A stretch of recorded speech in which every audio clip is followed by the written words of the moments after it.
Takshashila Gurukul channel में आपका स्वागत है।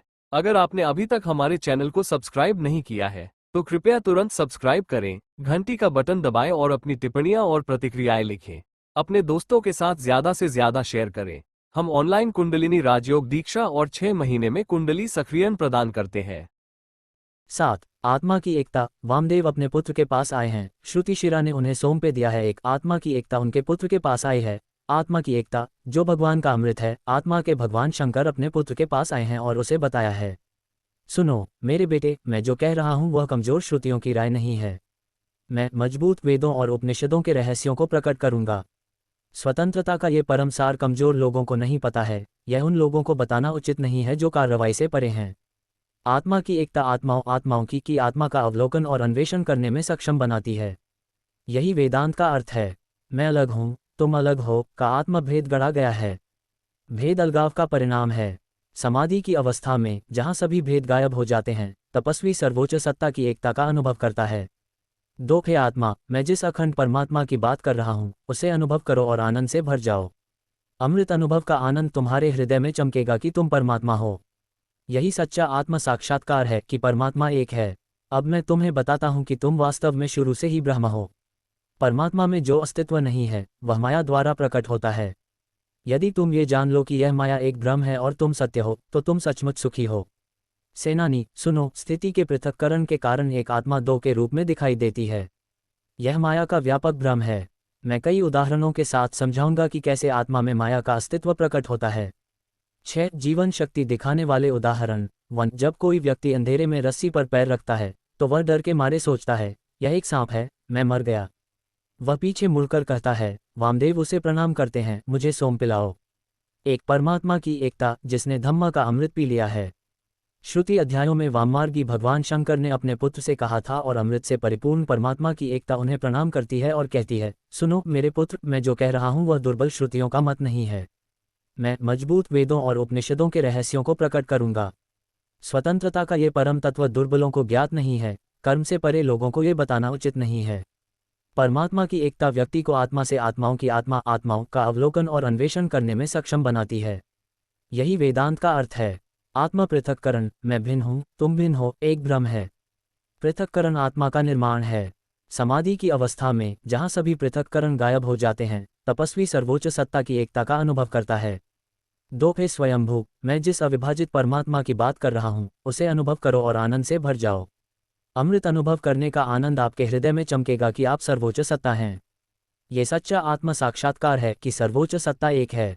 अब मैं आपको बताऊंगा कि आप शुरू से ही वास्तव में ब्रह्म हैं। सर्वोच्च सत्ता में अस्तित्वहीन जीवन भ्रम के कारण प्रकट होता है। यदि आप महसूस करते हैं कि यह भ्रम एक योनि है और आप सत्य हैं, तो आप वास्तव में खुश हैं। सुनो सेनापति, स्वयं के अलग होने के कारण एक आत्मा दो के रूप में प्रकट होती है। यह माया का व्यापक भ्रम है। मैं कई उदाहरणों के साथ समझाऊंगा कि कैसे भ्रम का जीवन आत्मा में देखा जाता है। 6 जीवन दिखाने वाले उदाहरण। 1. जब कोई व्यक्ति अंधेरे में रस्सी पर पैर रखता है तो वह डर से कांपता है, सोचता है, यह एक सांप है, मैं मर गया। जब वह इसे फिर से हथौड़े से उठाता है तो वह वापस लौटता है और देखने के लिए झुकता है, ये सांप नहीं है, यह एक रस्सी है। 2. जब कुम्हार मिट्टी से अनेक प्रकार के बर्तन बनाता है तो वह मिट्टी को गूंथता है और उन्हें भिन्न भिन्न आकार देता है और नाम देता है। केवल मृत्यु है, परंतु जो बर्तन आनंद से प्रकट होते हैं वे अनेक आकार के होते हैं। जीवन केवल शब्दों में ही विद्यमान है। 3. कोई व्यक्ति धूप में पड़े मेढक के खोल को देखकर प्रसन्न होकर कहता है, ये चांदी है, और उसे उठाने के लिए झुकता है। जब वह उसे पुनः जांचता है तो वह केवल शून्यता होती है। चांदी केवल एक भ्रम है। 4. यदि पांचाल अपनी कल्पना से सोने से अनेक आभूषण भी बना ले तो भी उनमें एक कांटा अवश्य होता है। जैसे एक कांटे से अनेक प्रकार के आभूषण उत्पन्न होते हैं, वैसे ही जान लो कि तुम में जीवन केवल नाम मात्र का है। 5. जब भाई बहन खुशी खुशी खेल रहे होते हैं, तब जब कोई उन्हें मनोरंजन के लिए ये बताने आता है कि उनके संबंधी की मृत्यु हो गई है, तो वे तुरंत खेलना बंद कर देते हैं और कहते हैं कि उन्हें सूतक लग गया है। इस शब्द में सूतक के समान जीवन है। 6. एक बढ़ई लकड़ी का एक टुकड़ा तराशकर उससे हाथी और घोड़े बनाता है। यदि आप इसकी जांच करते हैं तो जादू के नाम और रूप समान है और लकड़ी समान है। ये वही जीवन है, वही आत्मा है। 7 जब कोई व्यक्ति जंगल में चलता है तो वह देखता है कि उसे पानी पिलाया गया है, लेकिन रेगिस्तान में सूरज की गर्मी में वह पानी की एक धारा देखता है। वह सोचता है कि एक झील फट गई है और एक धारा की तरह बह रही है। लेकिन क्या इसे पीने वाले सोचते हैं कि जंगली पानी असली पानी है? जो वास्तव में मौजूद है वह केवल सूर्य की गर्मी है। उपस्थिति केवल एक शब्द है, ये वास्तविकता नहीं है। 8 एक लोहार एक भट्टी में लोहे को गर्म करता है, उस पर प्रहार करता है और कुल्हाड़ी, खंजर, दरांती और डिब्बे बनाता है। लोहा खुद लिखता है जब कोहरा छंट जाता है और वे दिखाई देते हैं। आप ही जानते हैं, केवल आपके आत्मा पास कई विचार हैं। सुनिश्चित करें कि जीवन का भ्रम काल्पनिक है। 9 पंक्ति में चल रहे लोगों में से अंधेरे में एक ऊंचा पेड़ देखकर, ये सोचकर कि कोई चोर बैठा है, उनमें से एक व्यक्ति पास आता है और पेड़ की जांच करता है। उसे यह कहकर सांत्वना देता है, रुको, यह एक ताड़ का पेड़ है। यही जीवन का सार है। 10 क्या बहती नदी पर हवा से उत्पन्न झागदार लहरें पानी से अलग होती हैं? हालांकि उन्हें गिरती और उठती लहरें कहा जाता है, फिर भी पानी होता है। पानी ही एकमात्र सत्य है। अनेकता एक विचार है और सर्वोच्च में जीवन एक भ्रम है। 11 जब वह गाड़ी या नाव में दक्षिण की ओर जा रहा है तो दूर किनारे पर पेड़ उत्तर की ओर जा रहे हैं। जब वह उन्हें देखता है तो वे सभी एक ही स्थान पर होते हैं। वह जो देखता है वह दृष्टि का भ्रम है। इसी तरह आपको जीवन की भावना है कि शरीर में हूँ। 12 एक कामनी व्यक्ति को सूर्य की किरणें पीली दिखाई देती हैं। यदि वह अपने हाथ में एक गहरे रंग का फूल लेकर पूछे, ये किस रंग का है, तो वह व्यक्ति कहेगा पीला। बीमार व्यक्ति इस पर हंसेगा। जीवन का यह भ्रम ही जीवन है। 13 यदि पित्ताशय की बीमारी वाला व्यक्ति कहता है कि जब वह पित्त से भरा होता है तो उसके चारों ओर की दुनिया घूम रही है, तो क्या उसके आसपास खड़े लोग नहीं हंसेंगे? हे पत्ते वृक्ष, इस भ्रम की तरह आत्मा में तुम्हारे अंदर जीवन है। 14 जब एक लड़का अपने हाथ में लाल गर्म लकड़ी लेता है और उसे गोलाकार गति में घुमाता है तो वह दृश्य एक बच्चे के सूरज लाल कंगन की तरह दिखता है। अगर यह सच है कि एक लड़का गोल आकार लेता है तो जीवन सच है। 15 जब धरुनी फैलती और व्यापक रूप से बढ़ती है तो दूर से देखने वालों को एक पहाड़ छोटा दिखाई देता है। क्या पहाड़ एक कण है? ये दूरी की महिमा है, जीवन की लघुता का भ्रम समान है। 16 यदि अक्षर छोटे हैं तो वे आंख को दिखाई नहीं देते हैं। यदि आंख पर दर्पण रखा जाता है तो वे अक्षर बड़े दिखाई देते हैं। दर्पण की महिमा यह है कि छोटे अक्षर बड़े दिखाई देते हैं। ये दर्पण की महिमा है। इस परी में ईशत्व है। 17 यदि भूमि पर काजी औखल बनाया जाए तो देखने वाले को ऐसा प्रतीत होता है मानो धूप में उस पर जल बह रहा हो। यदि उस चमकते जल में बाढ़ डुबो दी जाए तो वह टुकड़े टुकड़े हो जाती है। यदि मैं उसे देखूं और पूछताछ करूं तो मुझे ज्ञात होगा कि मेरा दर्शन भ्रम था। आत्मा में जीवन का भ्रम भी उसी प्रकार का है। 18 आइए हम समझें कि अग्नि का एक टुकड़ा उठाते समय वह भूमि पर गिर गया और टुकड़े टुकड़े हो गया। जब सूर्य की किरणें उन पर पड़ती हैं तो वे अज्ञानी को रत्नों के समान प्रतीत होते हैं। यदि कोई मूर्ख व्यक्ति उसे पकड़ने जाता है तो हाथ में तेज की तरह जीवन का भ्रम होता है। 19 मान लीजिए कि सड़क पर एक रत्न चमकता हुआ गिर गया है। एक मूर्ख यात्री उसे आग समझकर नहीं उठा सकता, लेकिन यदि कोई रत्न परीक्षक उसी मार्ग से आए तो क्या वह असली रत्न को छोड़ देगा? जैसे उसकी मूर्खता ने रत्न को ढक लिया है, वैसे ही जीवन के भ्रम ने अनंत परमात्मा की चमक को ढक लिया है। 20 मान लीजिए एक देश का आदमी दूसरे देश गया है। वह सुबह रास्ता भटक गया और आश्चर्य से दूसरे से पूछा, क्या वहां पश्चिम में सूर्य दिखाई नहीं दे रहा है? तब दूसरे ने उत्तर दिया, वह पूर्व है, तुम भटक गए हो। दूर देश का यात्री ये याद रखते हुए कि सभी नगरों में सूर्य पूर्व में उगता है, अपनी यात्रा की दिशा जानता था। इसी प्रकार जो अज्ञानी व्यक्ति अपनी वास्तविक स्थिति को याद नहीं रखता वह जीवन में दोषी ठहरता है। 21 जब बादल हवा से दौड़ता है तो ऐसा प्रतीत होता है मानो चंद्रमा दौड़ रहा हो। ये केवल बालक की बुद्धि ही है जो आश्चर्य करती है कि चंद्रमा दौड़ रहा है, जो कि वहां है। 22 जब सूर्य किसी खुले जंगल में चमकता है तो दूर एक गर्म झरना अर्थात पानी की एक धारा दिखाई देती है। यदि कोई मंदबुद्धि व्यक्ति इसे देखकर कहे, देखो पानी बह रहा है, तो वह कहेगा, ये झूठ है। अरे मूर्ख, पानी कहाँ है? सूर्य की किरणों के ताप से वायु की तरंगें चलती हैं और ऊष्मा तरंगें परावर्तित होकर प्रवाहित होती हैं और उन्हें गर्म झरने कहते हैं। तुम जानते हो कि यह बहने का पानी है। जो जानते हैं वे कहते हैं कि यह एक दर्शन है। इसी प्रकार परमात्मा में इस लोक और परलोक में जीवन का केंद्र एक भ्रम के रूप में देखा जाता है। 23 यदि कोई व्यक्ति अपने म्यान से एक स्टेनलेस तलवार निकाल ले और उसे दूर से चमकते हुए देखे तो कहे, देखो आग लग गई है। जो भौतिक स्थिति को जानता है वह कहेगा, ये तलवार है जो चमक रही है, आग की लौ नहीं, क्योंकि आत्मा में अस्तित्वहीन जीवन का भ्रम है। 24 दर्पण के सामने दर्पण लाने के लिए अपना ही रूप प्रकट होता है। यदि कोई झुकता है और अपने दांत खोलता है तो प्रतिबिंब भी अपने दांत खोल देता है। पूछो, हे वीर, क्या अपने अलावा दो और हैं? दर्पण में उपस्थिति की तरह आत्मा में जीवन की बहुलता है। 25 ऐसा लगता है कि उसकी अपनी परछाई भी चलती है, और अगर कोई आदमी इसे देखकर यह सोचकर भाग जाए कि कोई भूत आ गया है, तो उसके जानने वाले कहेंगे, तुम पागल हो, अपनी ही परछाई से डरते हो, तुम्हारे सिवा और कौन है? इस प्रकार उसके लिए जीवन भ्रम है। 26 अगर अंबर में चांद भी हो तो उसकी छवि पानी में चमकती और झिलमिलाती है। दो में दिखाई देने वाला चांद पानी की शोभा है, उस लोक में जीवन का आनंद आत्मा में भ्रम है। 27 एक आदमी को कीचड़ नहीं, लाल पत्थर पर तरस आया। उसने उसे अपने पैर से खोदा। यह एक लाल पत्थर निकला, उसकी इच्छा चकनाचूर हो गई और वह शर्मिंदा होकर आगे बढ़ गया। मेरे बेटे, जब तक तुम इस लोक की जांच नहीं करते, तब तक तुम्हें जीवन का भ्रम है। 33 एक ही परमात्मा अनेक प्रकार से प्रकट होता है। इसके अनेक उदाहरण दिए गए हैं। इस प्रकार जीवन का भ्रम ब्रह्म आत्मा में प्रकट होता है। आप इस विचार के बारे में कितना जानते हैं? ये पुनर्तः झूठ है कि जो लोग पुनर्तः भ्रमित हैं, उन्हें जगत ही ब्रह्म के होते हुए भी जीवन के रूप में प्रकट होता है। जीव और ब्रह्म की एकता को जानकर आप संपूर्ण जगत को परमात्मा के रूप में देखते हैं और जीव तथा जगत को परमात्मा से अलग नहीं करते हैं। डॉक्टर, जैसे गेहूं का एक दाना कुशलता से कई प्रकार के जीवन में विभाजित होता है, जैसे गौली, परादी और शविगे, एक आत्मा चमकती है। कोष्टक डॉट यद्यपि एक चिंगारी एक होती है, ये पूरे बांस के जंगल को कई तरह से जला देती है। बांस के झुरमुट में दरार, काला धुआं और आग की लपटें दिखाई देती हैं। वे प्रकट होते हैं। इसी प्रकार ब्रह्मा पौधों, पेड़ों, पत्थरों और विभिन्न जीवित प्राणियों के नामों से चमकते हैं। बॉक्स आंशिक कैरेट अल्फा दूध एक है। जब इसे गर्म करके फटाया जाता है तो दूध कई नाम ले लेता है, जैसे मलाई, दही, छाछ, घी। इसी प्रकार एक सर्वोच्च सत्ता सांप, बिच्छू, मनुष्य जितने जीवों को चमकाती है। बॉक्स जे कैरेट तारांकन गणना में एक संख्या, उनमें से एक 2 हो जाती है और दूसरी 3। इस प्रकार गणनाओं की संख्या बहुत बढ़कर 10, 100, करोड़ और अर्बुद हो जाती है। ब्रह्म एक ही है, भले ही वह 2 में विभाजित हो। डॉक्टर, एक दीपक से 2 या 3, 4 या 5, 10, 18, 19 आदि गिनकर असंख्य जीव चमकते हैं। जैसे दीपक चमकते हैं, वैसे ही एक ही परब्रह्म मनुष्य, पशु, पक्षी आदि बद्ध प्राणियों के रूप में अनेक रूपों में चमकते हैं। यद्यपि क अक्षर स्वयं एक है, तथापि स्वर भेद से वह का, की, कु, के, क, को, कौर आदि होकर लता बन गया। वह परब्रह्म दैत्यों, कर्म करने वालों, दुष्टों, ज्ञान के प्रमादी प्राणियों के रूप में चमकता है, और परब्रह्म ही एक परब्रह्म के रूप में चमकता है। उदाहरण, आरंभ में एक ही गन्ना था, क्या हम रसोई से उसका समाचार बताएं? गन्ने का रस गर्म होने पर उसके अनेक नाम और रूप हो गए, जैसे गुड़ की डली, चीनी, गाय, सांचा आदि। इस प्रकार ब्रह्म है, वही एक परब्रह्म पुरुष अनेक रूपों में, जैसे बालक और बालिकाएं, पुरुष और स्त्रियां, बुद्धिमान पुरुष और मूर्ख पुरुष, बद्ध प्राणियों के रूप में प्रकाशित होता है। बीज तो एक ही है, लेकिन उसे बोने वाले और उसके चेहरे पर मुस्कान लाने वाले का क्या? धान के बीज धरती में बोए गए और वे बड़े होकर अनाज से भरे बोरे बन गए।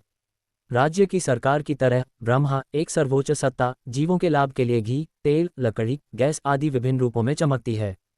डॉक्टर, शुरुआत में समुद्र में केवल एक मोती था, बाद में उससे विभिन्न प्रकार के मोती पैदा हुए। इसी तरह यह 1 सप्ताह तक अस्तित्व में रहा और यह रविवार हो गया। अगला दिन सोमवार हो गया और इसी तरह 1 से 7 सप्ताह तक। इस विधि से साक्षी बने कि केवल एक ही सर्वोच्च सत्ता है। एक सर्वोच्च सत्ता गाय, बैल, भैंस जैसे जानवरों के रूपों में चमकती है। डॉक्टर, शुरुआत में जब बादल इकट्ठे हुए तो बिजली, गड़गड़ाहट, गर्जना, ओले, बारिश आदि पैदा हुए। उस उदाहरण में एक सर्वोच्च सत्ता ने हाथ, पैर, कान बनाए, वह लाखों जीवन के माध्यम से चमकता है, नाक और अन्य अंग। डॉक्टर, धागा एक है जो बुनकर को प्राप्त होता है और उससे कपड़े के विभिन्न नमूने बनते हैं। इसे बाजार में साड़ी, ब्लाउज, धोती आदि नामों से बेचा जाता है। इसी प्रकार एक परमात्मा जीवन के भ्रम के रूप में विभिन्न रूपों में चमकता है।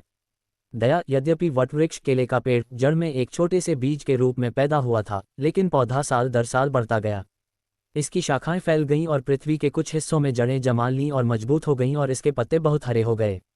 इसी तरह ब्रह्मा बड़ी कुशलता से दुनिया में फैल गए हैं। दृष्टांत, जैसे आकाश में केवल एक चंद्रमा है, वैसे ही एक परमात्मा है। मान लीजिए कि पृथ्वी पर कई जल से भरे हुए बेसिन हैं। एक चंद्रमा होने पर भी यह विभिन्न बर्तनों में अलग अलग रूप से प्रतिबिंबित होता है। यदि पानी साफ है तो ये शुद्ध रहता है, वह चमकता है। यदि पानी बह रहा है तो उसमें बनी छाया भी हिलती है। आकाश की तरह ब्रह्मा, जो अविभाजित रूप हैं, सभी को भरते हैं, तत्व शरीरों में स्थित होकर नाना प्राणियों के नाम और रूपों के साथ क्रीड़ा करते हुए चमकते हैं। ऊंची दीवार पर एक दर्पण लटका हुआ है और उसके सामने दीपक रखने पर सब कुछ प्रकाशमान हो जाता है। इसी प्रकार परमात्मा अनेक शरीरों में अपनी छाया दिखाते हुए चमकते हैं। ये भावना की प्रकाशमान आत्मा की उपस्थिति में जड़ शरीर भी प्रकाश की तरह चमकते हैं। धूप जैसे दीपक को आड़ी दीवार पर रखने पर वह बाएं और दाएं कोनों को प्रकाशित करता है। केवल एक परमात्मा ही सारे शरीर में निवास करते हैं, जिससे भीतर और बाहर का भाग प्रकाशित होता है। डॉक्टर, हे ज्ञानवान वृक्षपुत्र, इस प्रकार एक ही ब्रह्म माया के बल से नाना लोकों में नाना प्राणियों के रूप में प्रकाशित हो रहा है। फिर परमात्मा और परमात्मा में क्या भेद है? इसी प्रकार प्राणियों में भी भेद है। संपूर्ण दृश्यमान जगत आप ही हैं। अतः ये सिद्धांत कि आप ही परमात्मा हैं राग सहित है। 50 हे पुत्र, श्रुति की व्याख्या सुनो। सर्वम खल्विदम ब्रह्म, वह सर्वव्यापी है और स्वयं में ही परिपूर्ण है। ऐसे ब्रह्म को अपने से पृथक करना ये कहना है कि ब्रह्म के लिए आपसे अलग रहने की जगह कहाँ है। आपसे अलग कोई ब्रह्म नहीं है, आप ही सर्वव्यापी ब्रह्म हैं। आप कहाँ नहीं हैं? आप कब किसके साथ नहीं होते? आप जगत से परे हैं। ये कथन कि जगत आपसे अलग है मिथ्या है। वेदों और पुराणों में बार बार कहा गया है कि परब्रह्म अर्थात आप ही उन सभी के साक्षी के रूप में विद्यमान हैं जो असंख्य प्रतीत होते हैं। हे सुगुण मणि, सुनो, निश्चय करो कि तुम ही परब्रह्म हो। वह कौन है? इसका सच्चा ज्ञान जब उसे हो जाता है, वह स्वयं को परब्रह्म मानता है और तब संसार मिथ्या प्रतीत होता है।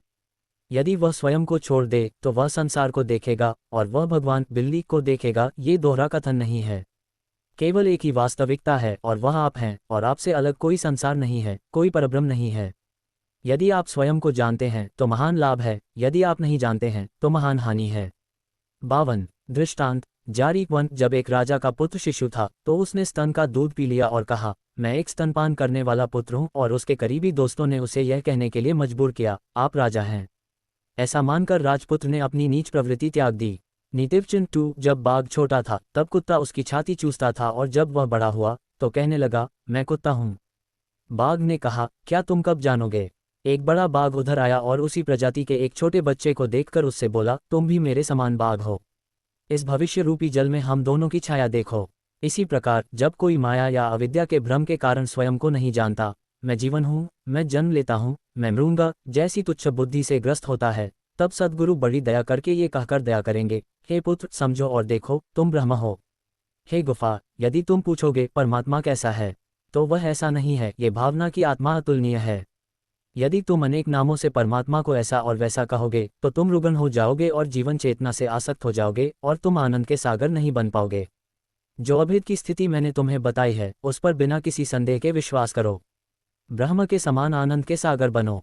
जैसे मिट्टी के घोंसले में बैठा हुआ पतंगा बार बार बाहर आकर उस भेदक ध्वनि का विचार करता है और कुछ दिनों के बाद वह भी पतंगा बन जाता है और घोंसले से बाहर उड़ जाता है, इसी प्रकार जो गुरु की कही हुई बात पर विश्वास करता है और परब्रह्म का ध्यान करता है, वह शुभ ब्रह्म बन जाता है। ये सत्य है। हे पुण्यवने, सुनो, ब्रह्मलिंग में रहो। इस भावना को त्याग दो कि जीवन एक अंक शरीर है। हमेशा सोचो, मैं ब्रह्म हूँ। 56 इसलिए पवित्र पुरुष गुरु से शुद्ध ज्ञान प्राप्त करके ये निर्णय करते हैं कि मैं ब्रह्म हूँ और संसार में सुखी हैं। सुनो, अब मैं तुम्हें मुस्कुराते हुए पुण्यात्माओं के नाम बताता हूँ। नारद, वश्य, अत्रिय, सनक, सानंद, रोमश, दुर्वासा, तृणबिंदु, मार्कंडेय, अगस्त्य, कर्दम, कपिल आदि पुंगव ऋषि सोचते हैं कि वे ब्रह्म हैं। इन महान पुरुषों के अलावा नंदिकेश्वर भी हैं, याज्ञव, सिंधु सदृश, मरीचि, ज्ञान सिंधु सदृश, दत्तात्रेय, वामदेव, संवर्त, अनबद, दधीचि, कश्यप, जमदग्नि जैसे ऋषि ज्ञान दृष्टि से स्वयं को ब्रह्म समझते हैं। पुनः सुनो, विश्वामित्र, सौभरी, गौतम, कण्व, पराशर, बृहस्पति, शुक्राचार्य, पौलस्य जैसे ऋषिगण जगत के स्वामी स्वयं को ब्रह्म समझते हैं, ब्रह्म ही हैं और ब्रह्म ही हो जाते हैं। संक्षेप में, ऐसा कोई नहीं है जो ब्रह्म का चिंतन करता हो, ऐसा कोई नहीं है जो संसार के विषय में चिंतित रहता हो। अतः अपने ब्रह्मरूप से प्रेम करो, ब्रह्म का साक्षात्कार हो जाएगा। सदैव की भांति ब्रह्म बन जाओ, सांब शिव ने षण्मुख से कहा। 61 मैं भी ब्रह्म का चिंतन करता हूँ, शिव ने पुनः कहा। चतुर्मुख विधाता भी स्मरण करता है कि मैं ब्रह्म हूँ। उसी प्रकार संसार के ज्ञानी पुरुष सदैव अपने को दोषरहित परम ब्रह्म समझते हैं। अतः हे पुत्र, मैं ब्रह्म हूँ, उसी के पास जाओ। इस प्रकार भगवान शिव ने परमपिता परमात्मा की आनंदमयी और सच्ची एकता स्थापित की। पुत्र के सभी संदेहों को इस प्रकार समझाया कि वे प्रत्यक्ष हो जाएं, और ब्रह्म शब्द से परे लोभ की समस्या का समाधान किया। एक दयालु पुरुष ने एक अत्यंत गरीब व्यक्ति को, जिसके पास तेल की एक बूंद भी नहीं थी, प्रेमपूर्वक अपने घर भोजन के लिए आमंत्रित किया। उसने अतिथि को 5 पैकेट चावल का दलिया दिया। तब उस गरीब व्यक्ति ने शिकायत की, आपकी सरसों मेरे लिए पर्याप्त नहीं है, मैंने बहुत घी खर्च कर दिया है। ऐसे दुष्ट को यह अपवित्र सिद्धांत नहीं बताया जाना चाहिए। इस प्रकार षण्मुख ने परमेश्वर के वचन सुने। उसकी आंखों से आनंद के आंसू बह रहे थे। वह आधे घंटे तक अपने शरीर में खोया हुआ स्तंभ की तरह खड़ा रहा। षण्मुख ने उस आध्यात्मिक सुख को बताने और सुनने के लिए रोया नहीं, बल्कि वह चिदानंदात्मा अपने मन को अपने हृदय में गड़ाए हुए गुरु का ध्यान कर रहा था। 65